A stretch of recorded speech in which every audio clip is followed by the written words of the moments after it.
Hi everybody, I want to welcome you back to my channel. I actually got a chance to go to Narita, Japan, and what I'm actually showing you in the background is a video of when I was in Narita.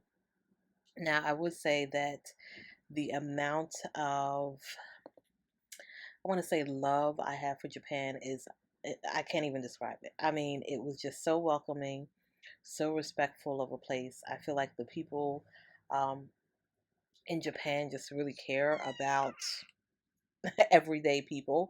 So I felt that definitely when I was there, definitely felt safe. And I just felt like it was just such a calm space. Now, this is actually something that's pretty interesting. You can't hear the audio behind it. I actually took it off just for safety reasons. But they actually in Narita at the train station have this clock here, and every hour, the clock would actually go off to like let you know that it's the next following hour. It took me a while to actually get this full video because what happened was that when I had got to Narita, when we got off the train, we would always either just miss it, and this bottom half would be going off, and you would miss like the top half, or the top half will be going off, and we had to jump onto the bus, and we missed the bottom half. But in any case, it was really something I thought was kind of cute. So I said, oh well, when I get a chance, if I ever get back here to catch it, I'm going to record the whole thing and then put it up on YouTube so everybody can see it. For me, this is pretty interesting. I thought it was really cute that they kind of had this as a welcoming thing to Narita. When a lot of people think of going to Japan, I know that a lot of times they think of Tokyo, and we did go to Tokyo just for a little bit. Our kids aren't really small, but we really wanted to like experience the part of Tokyo, part of Japan that just like everybody. We didn't want to be too touristy, I guess. And Narita is actually a really touristy place. We didn't know that until we got there, just how much tourists are actually there. In comparison to Tokyo, it's a lot less. Um, but we did have fun in Narita. And like I said, we did go into Tokyo for a little bit. So some of the photos you're going to see on here. I had a ton of photos, trying to figure out what exactly to put up to tell you a little bit about Narita. But I, got as much as I could up here that I thought could give you a little bit of an idea of it, just to kind of give you a glimpse of what we experienced while we were there. So we made a deal when we went to Japan where we said originally that we were going to make sure that everybody got to do something that they wanted to do. And so for my kids, of course, they wanted to do anything Pokemon related. They got a lot of Pokemon toys while they were there. For my husband, it was food related. And then for me, it was more of like serenity, calmness related. So you'll see in my video some of the things that I kind of targeted and did in the beginning. A lot of the photos that we did have, unfortunately, um, we didn't take all of the photos, especially with the food ones. I mean, the food, I can't even explain just how good it was. We did take photos of the food on the plane, but I think we were so excited to kind of just experience the moment. The last thing that we did was whip out our phone to take a lot of photos. So we decided to be really present for the trip. Fortunately, that doesn't help me as much when it comes to YouTube and posting up some videos, but it will give you a little bit of an idea of what we experienced. So this comes to the end of this video with Narita. I really enjoyed that that presentation that they had when you get off the train. I just thought it was very welcoming, and usually something that I thought that as like a area that they would even think to just have for people when they get off the train and knowing that they're going home. So here's the first part. We did go to a lot of temples. This is actually around in Narita where you can do a full walk around the area. I would tell you, if you're going to do this, to make sure that you dedicate probably like a day to actually read all the signs and be able to get an up close visuals of it, because it was just so much fun, so relaxing. I can't even explain just how relaxing things were.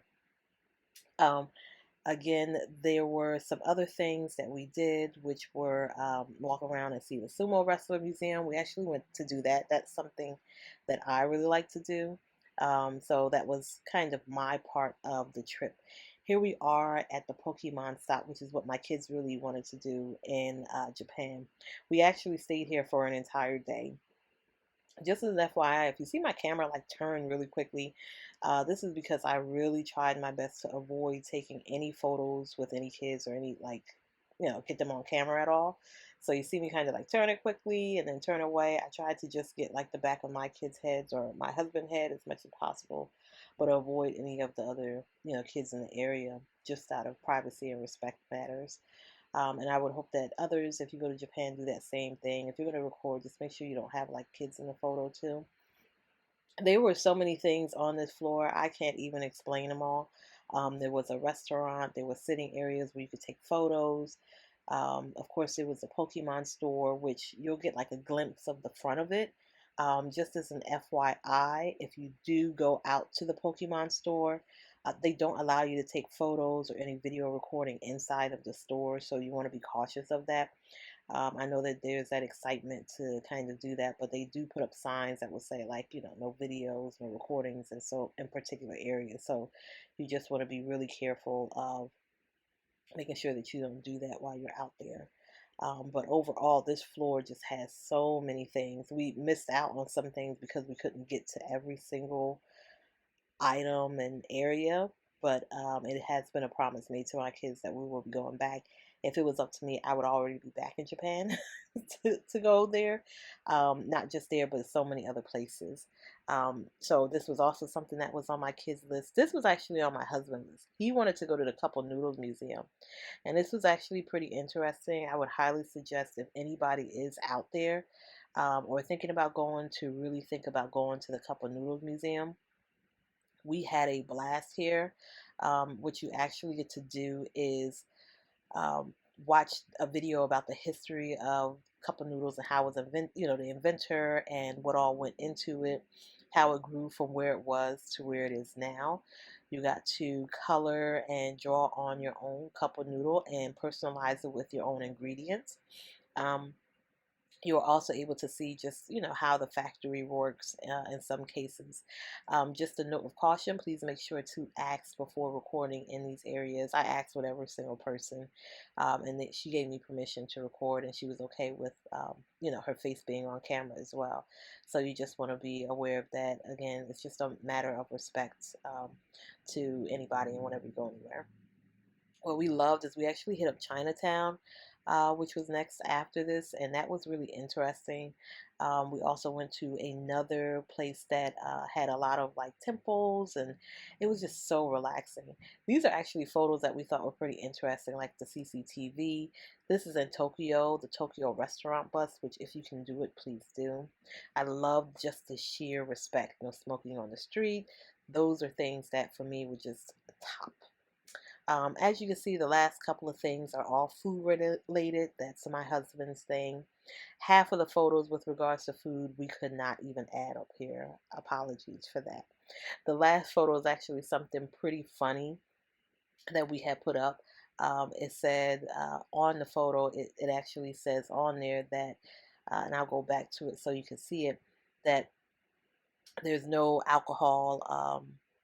And if you don't like alcohol or children, um, that's the type of cake to buy, or no alcohol or children cake or something like that.